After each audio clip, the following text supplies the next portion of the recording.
এবং দেশটাকে একটা বিপদের মধ্যে ফেলে দিয়েছেন। সো এখন অনেকেরই পৃষ্ঠ যে সমন্বয়কের ভবিষ্যৎ কি, তারা তো অ্যাডভাইজার পেয়েছেন, তারা এখন রাজনৈতিক দল করতে চাইছেন, তারা কি করতে পারবেন দল? তারা কি নির্বাচন ভবিষ্যতে করতে পারবেন? তারা যা করতে চাইছেন তারা কি সব পারবেন? অনেক কিছুই তারা করতে পারছে না। তারা রাষ্ট্রপতি শাহাবুদ্দিনকে সরাতে পারেননি, তারা প্রোক্লেমেশন অফ ইন্ডিপেন্ডেন্স 31শে ডিসেম্বরের মধ্যে করবেন বললে করতে পারেননি। যা চাইছেন সব করা সম্ভব হচ্ছে না তাদের পক্ষে, সেটা কিন্তু আমরা দেখতে পাচ্ছি। সরকারে আছেন তারা সবাই ঢাকা বিশ্ববিদ্যালয়ে। অনেকে বলছেন ঢাকা বিশ্ববিদ্যালয়ের একজন তো মারা গেল না এই জুলাই আগস্টের আন্দোলনে। কোথায় সেই ছাত্রীদের প্রতিনিধিত্ব যারা সাহসের সঙ্গে বিপুল উদ্যমে এই আন্দোলনে ছিল?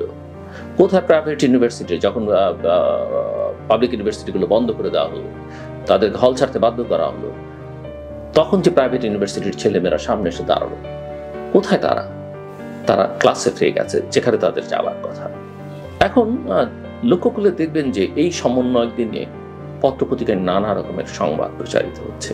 আমি জানি কোনো কোনো গণমাধ্যম তাদেরকে খুব ফুলিয়ে ফাঁপিয়ে বড় করে দেখাবার চেষ্টা করছে, কেউ কেউ তাদেরকে ব্যবহার করছে, বিভিন্ন টেলিভিশন চ্যানেলে তাদের খুব দেখা যাচ্ছে, কেউ কেউ এই প্রতিষ্ঠানগুলোকে রক্ষা করবার জন্য। কিন্তু আসলে এরা এত ক্ষমতাবান হইবে কেন? এদেরকে তো আমরা ভালোবাসতে চাই, এদেরকে আমরা শ্রদ্ধা করতে চাই, এদেরকে আমরা ভবিষ্যতের নেতা হিসেবে দেখতে চাই। এই যে এদের মাথাগুলোকে খারাপ করে যারা দিলেন, আমি মনে করি এরা অপরাধী। যেমনটা শেখ হাসিনাকে অপরাধী বলি, যেমনটা শেখ হাসিনা পুরো সমাজকে দূষিত করেছে, প্রতিষ্ঠানগুলোকে ধ্বংস করেছে, অপরাধী বলি, আবার তার দোসররাও যে তাকে তালি দিয়েছে, তাল দিয়েছে, সেটাও আমাদের মনে রাখতে হবে। সেই একই ধারা কিন্তু এখন অব্যাহত আছে।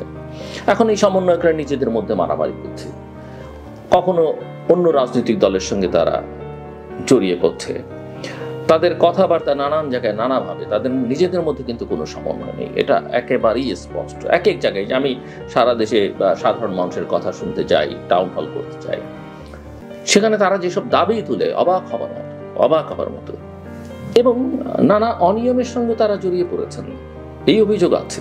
টেন্ডার বাণিজ্য, প্রমোশন, নিয়োগ, ব্যবসা বাণিজ্য, দখল, নানা কিছুর মধ্যে তারা আছেন। চাঁদাবাজির মধ্যেও তারা ঢুকে পড়েছেন। অনেকে এখন বলছেন না, আমি শিওর আমাদের গোয়েন্দা সংস্থাগুলোর কাছে এই রিপোর্ট আছে, তারা আজকে ব্যবহার না করুন, ভবিষ্যতে কখনো করবেন, বা তারা কেন করছেন না সেটা আমি জানি না। আমাদের গণমাধ্যমও জানেন না যে তা না। একজন সম্পাদক তো আমাদের এই সিজিএস এর অনুষ্ঠানে বলেছেন, আমাদের কাছে সকল তথ্য আছে, আমরা সময় মতো প্রকাশ করব। ওই যেমন আরেকজন সম্পাদক এক সময় বলেছিলেন যে আমরা সবই জানতাম, কিন্তু আমাদের প্রচার করবার সাহস ছিল না। তো একই ধারা, তেমন কোনো পরিবর্তন কিন্তু বাংলাদেশে হয়নি। সো এবং এই যে এমনকি এই অভিযোগ আমরা শুনি, কোনো সমন্বয় উপদেষ্টা পরিষদে আছেন এমন তাদের পরিবারের সদস্যরা এসবের মধ্যে জড়িয়ে পড়েছেন, যার যেটা করবার না সে সেটা করছেন। এমনকি পররাষ্ট্র দপ্তরের পদায়ন, প্রমোশন, এগুলোর মধ্যেও তারা হস্তক্ষেপ করছে, যেটা খুবই স্পেশাল একটা সেক্টর। এবং অভিযোগ যে এটাকে করবার জন্য, যেটা বাংলাদেশে কখনোই ছিল না, এখন তিনটা বাংলাদেশে কমিটি হয়েছে, যাদের অনুমোদন বা যাদের ক্লিয়ারেন্স ছাড়া ওই এখন প্রমোশন নিয়োগ এগুলো হবে না। কিন্তু যে তিনটে কমিটি যেটি হয়েছে, যাদের বিরুদ্ধে অভিযোগ, তিনটে কমিটিতে কিন্তু তারা কম বেশি আছেন, এবং এর মধ্যে বেশ কিছু স্বনামধন্য ভালো মানুষ আছেন। সো আপনি আমার ধারণা বিষয়টা বুঝতে পারছেন যে কিছু ভালো মানুষের ছায়ায় এই অপকর্মগুলো যারা করছেন, তারা কিন্তু সেগুলোর মধ্যে কম বেশি ঢুকে পড়েছেন।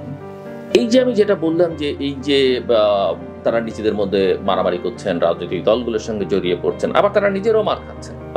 সব সংবাদ হয়তো সত্য নয়, সব সংবাদ আসেও না সেভাবে, এবং তাদের সম্পর্কে ইতিমধ্যেই কিন্তু মানুষের পারসেপশন যে খুব ভালো তা নয়, মুখ ফুটে সবাই বলতে পারছেন। এমনকি রাজনৈতিক দলগুলো বলছে না, কারণ রাজনৈতিক দলগুলো যারা ক্ষমতার কাছাকাছি চলে গেছেন মনে করছেন, তারা মনে করছেন এগুলো বলে আমরা আবার নতুন কেন বিতর্কের মধ্যে জড়াই। সো আমি যেটা দেখছি যে ধীরে ধীরে এই সমন্বয়করা তাদের সমর্থন, সাধারণ মানুষের সমর্থন, গ্রহণযোগ্যতা এবং আস্থা হারাচ্ছেন এবং হারিয়ে ফেলেছেন, এবং এটি তাদের একটা রাজনৈতিক শক্তি হিসেবে বাংলাদেশের তরুণ শক্তির যে সম্ভাবনা ছিল সেটাকে ধ্বংস করেছে। এখন ছাত্র শুনলে অনেকের কাছে তালিবান মনে হয়, ছাত্র শক্তি শুনলে তালিবান মনে হয়, আফগানিস্তানের কথা মনে হয়। এখন যুব শক্তি শুনলে অনেক মানুষ আর আশা করতে পারে না। এমনকি আমি বিদেশি ডিপ্লোমেটদেরও দেখি যারা বাংলাদেশের এই ইয়াং ফোর্সকে নিয়ে অনেক আশাবাদী ছিলেন, তারাও এখন হতাশ। এবং আমি মনে করি তাদের অবদান আছে, এই অবদানটা, এই সম্মানটা তারা ধরে রাখতে পারতেন, তারা সে ইতিমধ্যেই নষ্ট করেছেন, তারা নিজেদেরকে প্রশ্নবিদ্ধ করেছেন, এবং এই ঘটনাগুলো তাদের নিরাপত্তা এবং ভবিষ্যৎ জীবনের জন্য আশঙ্কা বলে মনে হচ্ছে। যদি অনেকে মনে করছেন যে তারা বিদেশে ইতিমধ্যে ভিসা টিসা ব্যবস্থা করে রেখেছেন, যে কোনো সময় যেমনটা গণজাগরণ মঞ্চের অনেকেই বাইরে চলে গেছেন, সেই ব্লগাররা সেরকম তারা করে ফেলবেন বা করে রেখেছেন। কিন্তু এগুলো আসলে সমাধান নয়, আমরা জানি। এবং আমরা তো এও জানি যে বিদেশে গিয়েও এখন অনেকে খুব স্বস্তিতে থাকতে পারেন না। এমনকি যে আমাদের একজন উপদেষ্টাকেই তো দেখলাম আমরা বিদেশে গিয়ে তার কি পরিস্থিতির মোকাবেলা করতে হয়েছে, যেটা কোনো অবস্থাতেই কাঙ্ক্ষিত নয়।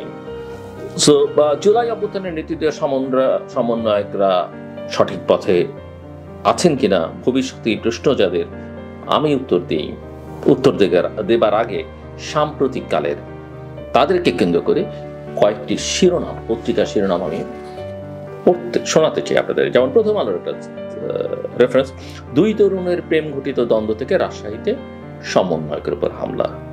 বিডি নিউজ 24 এর একটা headlines, Rajshahi, BD news 24.com এর রাজশাহী বিশ্ববিদ্যালয়ের সমন্বয়কে ছাত্রাবাসে ঢুকে হাতুড়ি পেটা। প্রথম আলোর একটা রিপোর্টের শিরোনাম, ময়মনসিংহের সমন্বয়ক দাবি করা যুবক ও সহযোগী ভারতীয় চোরাই পণ্য সহ আটক। জাগো নিউজের একটা শিরোনাম, ইবিতে বাস ভাঙচুরে বাধা দেওয়ায় শিক্ষার্থী সমন্বয়ক হাতাহাতি। ঢাকা পোস্টের একটা শিরোনাম, সমন্বয়ক মরার জন্য প্রস্তুত হওয়া লিখে হুমকি, থানায় জিডি। কালের কণ্ঠের শিরোনাম, সমন্বয়ক রাফির উপর হামলা, থানায় অভিযোগ। কালের কণ্ঠের শিরোনাম, যৌথ বাহিনীর অভিযানে 2 সমন্বয়ক গ্রেফতার। প্রথম আলোর শিরোনাম, টাঙ্গাইলে বৈষম্যবিরোধী ছাত্র আন্দোলনের সমন্বয়ককে মারধরের অভিযোগ। প্রথম আলোর আরেকটি শিরোনাম, ঈশ্বরগঞ্জের সমন্বয়কের বাড়ির দেয়ালে মরার জন্য প্রস্তুত হওয়া লিখে হুমকি। আমি দেখছি, আমার শেষ কথা, যে সমন্বয়করা আসলে ইতিমধ্যেই অনেক ভুল করে ফেলেছেন আর ঠিক পথে নেই। এমনকি তাদেরকে যারা গাইড করছেন অভিভাবক হিসেবে, তারা আসলে এই তরুণদেরকে, যাদেরকে অনেকে আবার কোমলমতি বলতেন, বিপথে ঠেলে দিয়েছেন এবং তাদের ভবিষ্যৎ আমি একেবারেই উজ্জ্বল দেখি না। বলতে গেলে খানিকটা বিপজ্জনক অবস্থার মধ্যেই তাদেরকে আমি দেখি। আমি চাই সবাই মিলে যা হয়েছে ভুল, সেখান থেকে তাদেরকে বের করে নিয়ে ভবিষ্যতে বাংলাদেশে যেন তাদের এই সংগ্রাম, ত্যাগ, এগুলোকে কাজে লাগানো যায়, সেইভাবে তাদেরকে প্রস্তুত করা, চেষ্টা করা উচিত। তাদেরকে ব্যবহার করে যেন আর কিছু না হয়, এবং সেটা দেশের জন্য এবং তাদের জন্য কল্যাণ করা। আপনার আমার কথা শুনবার জন্য অসংখ্য ধন্যবাদ। আপনাদের সবার জন্য শুভকামনা।